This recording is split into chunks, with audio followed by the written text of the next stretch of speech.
Starfleet Command Bridge Crew. I think it's a new one that I've been playing. And Bridge Crew's fun. Cool. Bridge Crew's cool. Tons of You fun. can't mess up. Can I ask a question though? Yeah.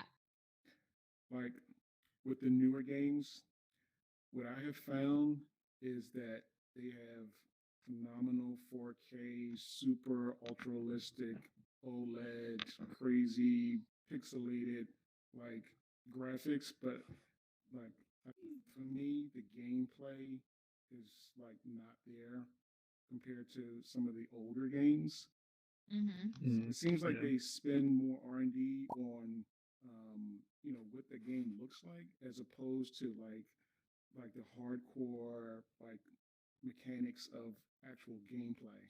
I do. Like, Yeah, I agree. So it's actually like interesting you bring that up because Marvel just announced that they lost 4 times the amount they spent on making the most recent Avengers game because it wasn't that much gameplay. It was, it wasn't a good game. So that's true. And I don't know. I feel like it's going to take a toll. It's taking a toll now, but it is going to take a toll sooner or later. yeah, I agree. I mean, it's crazy because I mean it's 2020, but I remember like some time ago.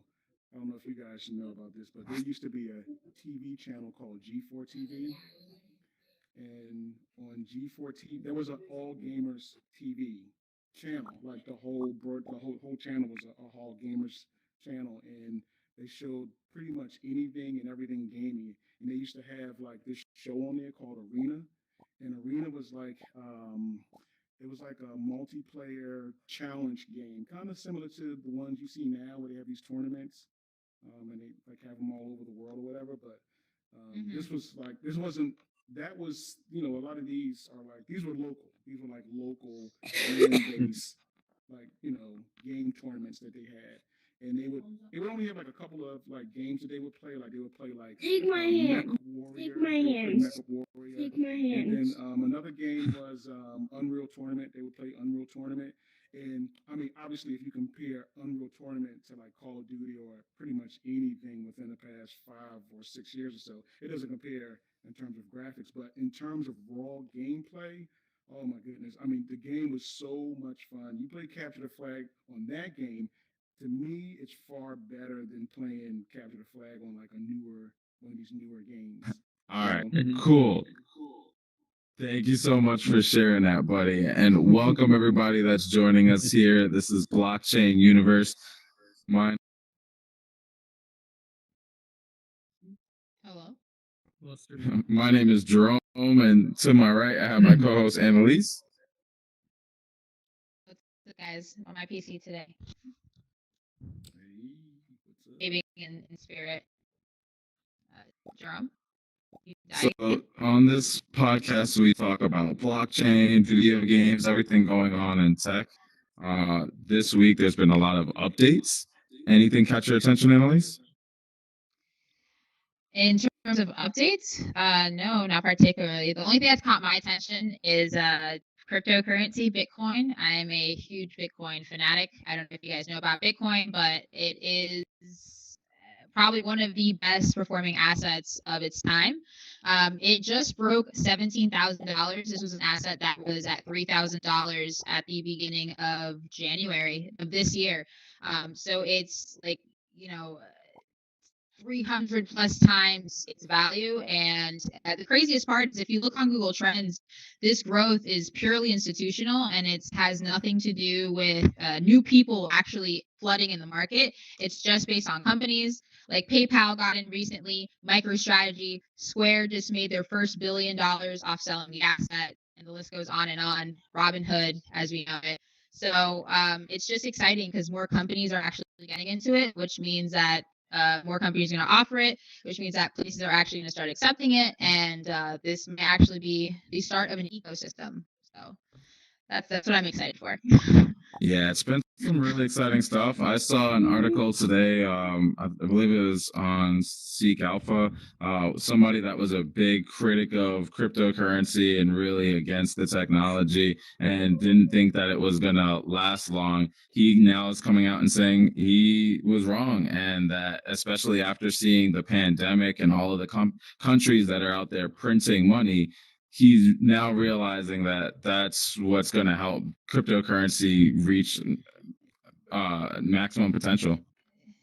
I mean, yeah, I mean, even the banks are saying, Citibank came out and said that in the year 2021, they think that the US dollar is going to devalue by another 20%. You know, like banks are recognizing that there is faulty in our economic system, and that's perfectly fine. And I just, you know, like if institutions are starting to realize it, then other people will also follow, and hopefully we can change our economy. So that's what I'm excited for. Yeah, it's an exciting road ahead of us in the space. Aside from the pumping of the bags and with cryptocurrency, there's been a lot going on in the gaming space. Updates left and right. People now have their PS5s and their Xboxes. I've heard some bad things with the PS5. I don't know about you guys, but I've heard some not so great things. I heard that the storage level was lower than it should be, and something about PS5s are crashing on like certain games. I think Call of Duty or Modern Warfare, one of those things. So it's kind of crazy. And I think I saw people reselling the PS5s for upwards of $2,000 because they're sold out everywhere. It's like a Oculus Quest 2.0. I don't remember if you guys during the pandemic people were selling Quests for like 3-4 times their original cost on eBay and other sites. So it's interesting. Yeah, second markets can get a little hectic and drive up the price once demand is there. But it's great to see that so many people are really excited about gaming and are picking up the new consoles. I'm really excited to see how many people are steering away from the consoles and not getting on the Xbox or the PlayStation, but are instead looking towards cloud gaming platforms like NVIDIA GeForce Now and Google Stadia. I actually saw on Reddit recently that there was someone that was heavily against the cloud. He thought it was so silly to be able to put your video game online and not having the console be physically there. He got the YouTube update. Like if you have YouTube Premium, they're giving out free Stadias. So he received his and just decided to give it a try, and he doesn't care to get an Xbox or a PlayStation. And I was just really psyched to see that. Congratulations! I'm happy for you. I'm happy that you're Anything catch your attention in the gaming space? Let me think here. Anything catch my attention? I don't think so. I don't think recently, no. Nothing's caught my attention. No. What's the game that's gonna grab Annalise? So I mean, like I said, I like VR games. I like BitXR. I like what's it called? Pistol Whip, Super Hot's cool. I like platforms like these where I interact with people. I like these kind of games, I guess you could say. I don't know. I like physical. My hands don't coordinate. I can't do the shooter thing. I scream when things run at me at the TV. I just can't do it. I can't. Your friend that came over the other day that I almost killed with onions. Your friend that I almost killed with onions. Because I didn't know he was allergic to onions. I almost killed someone because I made food and I didn't know they were allergic to onions and they needed an EpiPen. It was kind of crazy. And we didn't hear from him for 2 days, so I thought he died. But he told me that he almost broke up with a girl because she bought him a game that was too scary. And I thought that was so funny because I can relate. I don't like scary games. But that's it. That's my story. There's Yeah. some great Halloween games that you need to check out. But anyways, aside from the scary games, then you brought up that you like physically fit games, and there was one game that I think you should definitely check out. I think it's called O Shape, where it's like you kind of dance around and have to fit into like it's like a tile that's coming at you, but there's like a cutout. Oh, like the And you have to jacket. fit Have in you the ever hole seen in the that game wall. show? That like Yeah, hole in the there's wall. this big girl. It's a meme. There's this big girl trying to fit through this like crazy shape, and she's like freaking out. She's like, "Oh!" Like it's so funny. So it's like Pretty that. You have certain the to fit game in is the called shape. Hole in the Wall. That's hilarious. Okay, yeah, okay, that's So interesting. they have a VR game that's just like that, where you have to like dance and fit in that hole in the wall and be in the right How does position. it know? How does it know you're in that position? It's Damn. okay. So I guess since you're looking at it and it's coming towards you, you would okay. I see. So that might be something that's interesting for anybody that's really into physically fit games. We're also really into Fit VR. We haven't played that in a little while, so we're definitely gonna have to check that out. Really excited to see what's gonna be the future of exercise gaming. I think that's something that's really starting to grow, and I'm starting to see small little communities that are dedicated to like working out in VR. I find it. I had anybody in the Yes. crowd that have you guys had tried that? Have you guys tried working out in VR? Is that comfortable for you? No, it's uncomfortable. Okay, I can see where it's like that's uncomfortable because depending on what headset you have, it could be like front heavy, especially if you have like an Oculus One. The Oculus 2 is it's lighter, it's better to maneuver with, but I can see where it's a little chunky to try to move in VR. I Hey don't know. Scott, do me a favor. You're on live stream. Can you get out of the way from me, please, buddy? Thank you. Anyways, so yeah, I don't know. What's up with Elon? What's this week in Elon? What's up with Elon Musk? How's he doing? I love that segment. This week in Elon Musk. This So week in before the Elon. stream, we talked about the fact that there was a launch to the International Space Station this weekend. They launched on Sunday and they arrived on Monday night, early Tuesday morning. And Elon Musk couldn't attend because he might have COVID. What is might? Sucks. It's either did he have it or he didn't. Like what's up? He got a positive test and a negative test.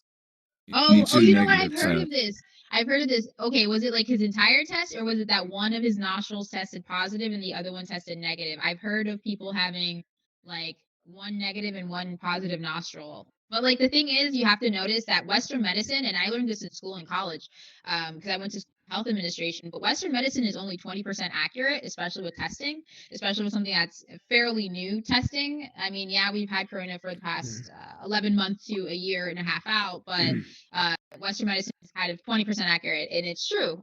There's a lot of false positives and all that kind of stuff. Go ahead.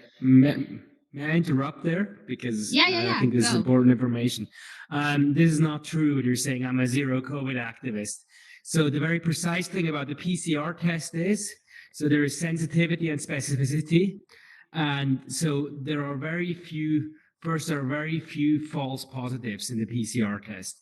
Now, it's also very sensitive, the PCR test, theoretically. So it's over 90% sensitive. The problem is that sometimes you, as you said, you don't get the sample correctly. People don't go up too high.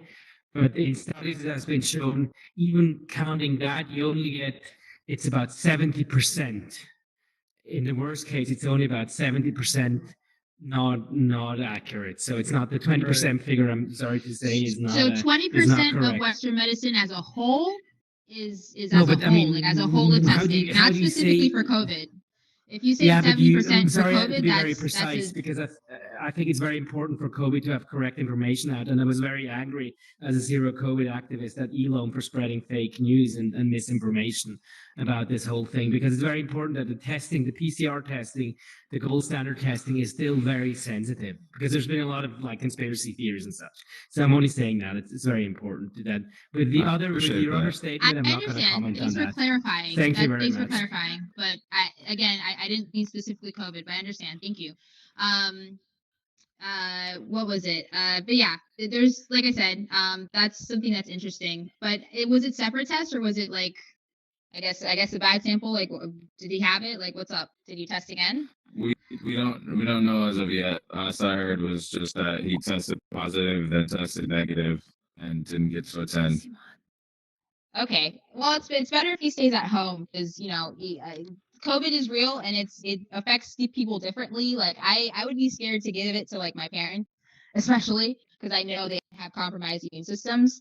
So yeah, I don't know. It's Just a gotta real be thing out careful. here. Yeah, you do have to be careful, but better safe than sorry. It's okay. I think he enjoyed watching the launch from home. I think if I was in his position in a place where I had some sort of elevated success, I would be happy either way. Like I made that at the Exactly. end of the Either day. way, I don't have to it's a be. I don't have to be W. there physically to enjoy it. Like I don't know. I think he was equally happy because he was on Twitter yesterday and he was like tweeting out hearts.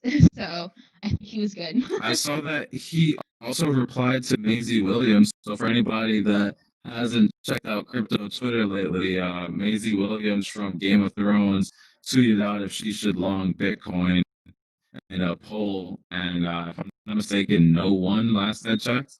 But Elon Musk had replied to her. I forgot what his response was.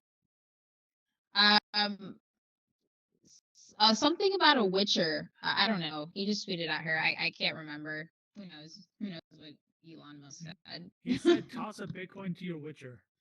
That's There you it. go. This guy knows What what is your Elon Musk said. interpretation of what that means? Oh yeah, I'm on crypto Twitter all day, so yeah. What is So- it's not a part of that's something a line. It's something if you put the little tunes next to it. It sounds like it's a line from somewhere. Is that from a From Game of song Thrones, maybe? probably something I missed. I wouldn't know. I I don't never know. watched the Game of Thrones, so I wouldn't know. But I did, but I just don't recall anything in regards to that. No, it's not But Game of Thrones. I, I forgot the name of the show, but it's Yeah, it's something it's from something else. yeah. Yeah, it's from not The it's not Witcher. from The Thrones. Witcher. It's from The Witcher. Yeah. was she in Yeah, The yeah, Witcher, yeah. the movie? on Netflix? It's a show. Yeah. I didn't watch the show. I haven't gotten into it yet. I know it was Yeah, from you the should video watch it. game. It's interesting. one thing that's All interesting right, is something on the that to-do list. What'd you say? sorry, I was gonna say one thing that's interesting to me was that she didn't say whether or not she should buy Bitcoin. She said whether or not she should long it. She So I should just long kinda found Bitcoin, that right? funny. Yeah. Well, I mean, that technically says that she already may have it. She Has already has it, yep. Bitcoin. She already knows what Bitcoin is. She's just wondering, hey, should I short it out now because we're getting to, some high highs at a very fast pace, or should I go along and see what happens? So it's interesting. She Right. might really be part of. She might have a DGen account somewhere on crypto Twitter. You never know. Oh, she definitely does. That's hilarious. I was joking. I had tweeted out yesterday because I was like, "Congratulations, crypto didn't scare away Leslie Williams because like we did to J.K. Rowling because everyone Right. got on J.K. Rowling like, oh, it was hot fire." Jesus Christ! And It's she's like, always "I don't funny think when you I'm do into that. this Bitcoin thing." Speaking of J.K. Well. Rowling, I had an interview recently with Bruce the Goose, and he did some really good NFT art pieces. He has one called JK Trolling. It's a really good piece. Everybody should look at it. It's really trippy. I really need to talk to him about the art event that we're going to be hosting in a couple of weeks here on December 4th to December 6th. If you guys are interested in art at all, come check out our NFT art show. It's called Art Tech Music. It's going to be a blast. We're going to have a bunch of different art pieces on display, and all of them are going to be sold on different stores that you can be able to purchase it from, whether it's Wax or Ethereum base, OpenSea, all the different platforms that are there. So definitely to come check that out. And I just thought about it just because you're talking about the whole JK Rowling event, JK Trolling by Bruce the Goose, fantastic art piece. I'm not gonna lie. You lost me somewhere in there, and then I started talking to myself. So You're I think you said something about hilarious. piece. I'm just kidding. My Yeah, co-host but guys. Okay, sorry. There was someone else. We have a third co-host, but I guess he didn't show up. And then my other we did this. We started with 4 people. One guy sold his computer, and I was like, well, all right, dude, how are you gonna like function? I can't function without my computer. He sold his computer for crypto, which I thought was pretty hilarious. I'm assuming he made his bags back since everything's been pumping. So Absolutely. Reach out to him. But, anyways, do you have anything else in the news? I don't have any more stories. I didn't really look at blockchain gaming this week. I did take a look at Light Night, and I saw that the game is available now. I was able to play it in Steam. It's kind of just been like a placeholder this whole time, but got to check it out. Plugged in my gamepad for my Xbox, and it ran smooth. Had a lot of fun running around shooting COVID.